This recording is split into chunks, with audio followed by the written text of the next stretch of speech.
ఓం శ్రీ గురుభ్యో నమః. సర్వే జనా సుఖినో భవంతు. ఓం నమస్తే. ప్రేక్షకులకు నమస్కారం. నా పేరు Tulajapuri Vinod, Indian yoga therapist association Telangana ప్రెసిడెంట్ని, ఆది యోగి పరమేశ్వర యోగా ఫౌండేషన్ ఫౌండర్ని. ఈరోజు మనం నేర్చుకోవాల్సినటువంటి అద్భుతమైనటువంటి డిసీజ్ కానీ డిసార్డర్స్ కానీ వచ్చినటువంటి వాళ్ళు అభ్యాసం చేయాల్సినటువంటి వెన్నుపూస బాగా మందికి వస్తుంది. సో బ్యాక్ పెయిన్ ప్రాబ్లం రావడానికి గల కారణాలు ఏంటంటే, ముఖ్యంగా మనం కూర్చున్నటువంటి చైర్ పోజ్ ఏదైతే అంటే సరిగ్గా సిట్టింగ్ పొజిషన్ కూర్చోవాలి. ఎక్కువ నిలబడినటువంటి వాళ్ళకి సమస్య వస్తుంది, ఎక్కువ కూర్చున్న వాళ్ళకి సమస్య వస్తుంది. అదేవిధంగా ఎక్కువ వర్క్ ముందుకు వంగి ఎక్కువ పని ఎవరైతే చేస్తారో వాళ్ళకు కూడా ఈ సమస్య వస్తుంది. కాబట్టి తప్పకుండా ఇలాంటి వాళ్ళు తప్పకుండా అభ్యాసం చేయాల్సినటువంటి ఆసనాలు ఏంటి, ఎక్సర్సైజ్ ఏంటి, ప్రాణాయామ్స్ ఏందో మనం నేర్చుకుందాం. అదేవిధంగా కొంచెం మీరు జాగ్రత్త పడాల్సింది ఏంటంటే, ఎక్కువ కొంచెం కంఫర్టబుల్గా కూర్చోండి. వెన్నుపూస నిటారుగా పెట్టి కూర్చోండి. ఇలా రిలాక్స్గా కూర్చోండి. వెన్నుపూస నిటారుగా పెడితేనే చాలా రిలాక్స్ అవుతుంది. మీకు తెలియదు, నాడీ వ్యవస్థ, నాడీ మండలం మొత్తం యాక్టివ్గా ఉన్నప్పుడే మనకు ఎటువంటి ప్రాబ్లమ్స్ రావు. లేకపోతే ఇలాంటి ప్రాబ్లమ్స్ మనం సతమతం అవ్వాల్సింది వస్తుంది. ఓకే, అభ్యాసం చేయాల్సినటువంటి ఆసనాస్ ఏంటో మనం ఈరోజు నేర్చుకుందాం. చూడండి, ఫస్ట్ మనం సింపుల్గా వజ్రాసన వేసుకుందాం. వజ్రాసన వేసుకున్న తర్వాత రైట్ సైడ్ లోయర్ బ్యాక్ కానీ లెఫ్ట్ సైడ్ లోయర్ బ్యాక్ వచ్చినప్పుడు ఏ విధంగా చేయాలి చూడండి. ఇప్పుడు బెడమ సమస్య కుడివైపు శ్వాసను తీసుకుంటూ ఇలా సింపుల్గా ఇన్హేల్ ఎక్సేల్, ఇన్హేల్ ఎక్సేల్, ఈ విధంగా అభ్యాసం చేసుకోవచ్చు. ఇట్లా ఇన్హేల్ ఎక్సేల్, ఇన్హేల్ ఎక్సేల్, ఇట్లా మనం చేస్తే మనకు ఈ వెన్నుపూస సమస్య నుంచి మనం బయటపడే అవకాశం ఉంటుంది. తర్వాత మనకు వచ్చినటువంటి లోయర్ బ్యాక్ సమస్య వచ్చినప్పుడు చేయాల్సింది మార్జనాసన, అంటే cat pose. Inhale up, exhale down, inhale up, exhale down, inhale, exhale down, inhale, exhale down. శ్వాసను తీసుకుంటూ ఇలా పైకి ఎది కూడా తీసుకోవచ్చు. Simple exercise. సింపుల్గా లెగ్గులు పాదం పూర్తి పైకి ఎత్తుతూ ఫస్ట్, తర్వాత సైడ్ కూడా ఎత్తవచ్చు. ఇలా ఇట్లా అభ్యాసం చేసుకోవచ్చు. తర్వాత పూర్తి స్థాయిలో రిలాక్స్ అయిపోవాలి.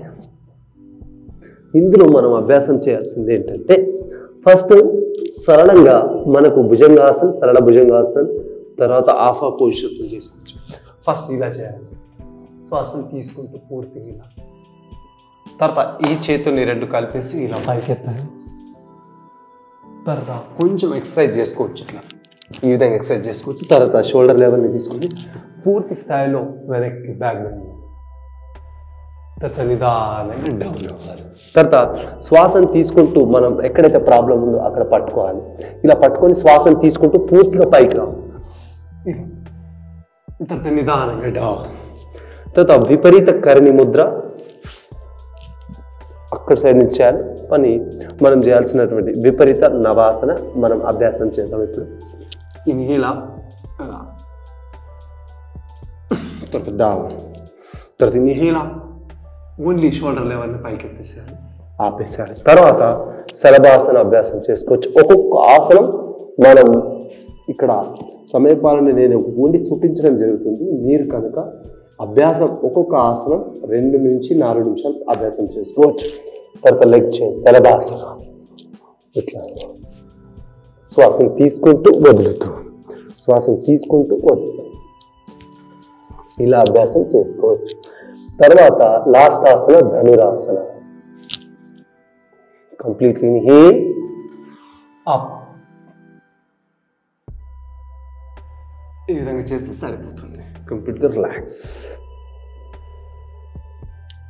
చూసారు కదా ఈ పొజిషన్లో. తర్వాత మనం పడుకుంది సేతు బంధాసన, కందరాసనం, బ్రిడ్జ్ పొజిషన్ చేస్తాం. శ్వాసను తీసుకుంటూ 2 చేతులు పూర్తిగా కాళ్ళను పట్టుకొని శ్వాసను తీసుకుంటూ పూర్తిగా 1 2 3 ఇలా ఒక 12 టైమ్స్ నుంచి 40 టైమ్స్ కూడా అభ్యాసం చేసుకోవచ్చు. తర్వాత ఆపవడం. తర్వాత 2 చేతులు పైకి ఎత్తి చేయొచ్చు, బ్యాలెన్స్ చేయొచ్చు. తర్వాత నిదానంగా ఇలా పట్టుకోవచ్చు. ఇలా పట్టుకొని కూడా అభ్యాసం చేసుకోవచ్చు. తర్వాత రిలాక్స్, కొద్దిగా రిలాక్స్ అయిపోవాలి. రిలాక్స్ అయిపోయినాక నిదానంగా విడవైపు నుంచి నిదానంగా పైకి వచ్చేసి కూర్చున్న తర్వాత మీ లెగ్స్ స్ట్రైట్ చేయాలి. లెగ్స్ స్ట్రైట్ చేసిన తర్వాత ఈ కాళ్ళ వేళ్ళు మాత్రం వెనక్కి చేసి ఇలా ఉండాలి. ఇలా ఈ పొజిషన్లోనే ఉండాలి. తలని పైకి ఇలా అభ్యాసం చేస్తే మనకు దీని నుంచి కరెక్ట్ వెనుక వెన్నుపూస స్ట్రైట్ అవుతుంది. తర్వాత ప్రాణాయామ్స్ అభ్యాసం చేయాలి. ఫస్ట్ మనం ఇప్పుడు వచ్చినటువంటి సిజరింగ్ అంటే మనకు చలికాలం వచ్చినప్పుడు చేయాల్సినటువంటి ప్రాణాయామ్స్ ఏంటంటే ఎడమ నాసికను మూసివేసి కుడి నాసికం ద్వారా శ్వాసను తీసుకుంటూ right inhale, lock and hold, left exhale, right inhale, lock and hold, left exhale, right inhale, lock and hold, left exhale. కుడి నాసికం ద్వారా శ్వాసను తీసుకోవాలి, ఎడమ నాసికం ద్వారా శ్వాసను వదలాలి.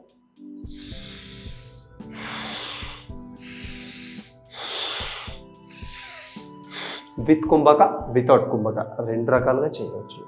లేదు సమ్మర్ వచ్చిందనుకోండి, చంద్రని నాడిని యాక్టివ్ చేయాలి. చంద్రబేది, left inhale, lock and hold, right exhale, left inhale, lock and hold, right exhale, left inhale, lock and hold, right exhale. ఈ విధంగా అభ్యాసం చేయాలి. సో రెండు నాడిని కూడా యాక్టివ్ చేసుకోవచ్చు. మనకు చలికాలం ఉంది కాబట్టి సూర్యనాడిని ఎక్కువ యాక్టివ్ చేస్తున్నాం, సమ్మర్ ఉన్నప్పుడు చంద్రనాడిని ఎక్కువ యాక్టివ్ చేస్తాం. సో మ్యాక్సిమం బ్యాలెన్స్ చేసుకోవచ్చు. తర్వాత రెండు ముక్కు రంధ్రాలని క్లీన్ చేసుకోవచ్చు. ఇలా కుడి నాసికాన్ని ఫస్ట్ మూసేసి ఎడమ నాసికం ద్వారా ఫోర్స్ఫుల్ ఎగ్జలేషన్.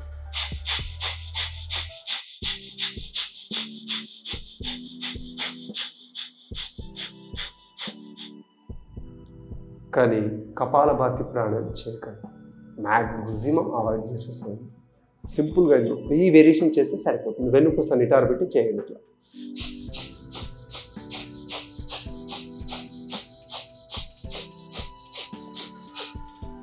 ఒక 14 సార్లు చేసినా సరిపోతుంది.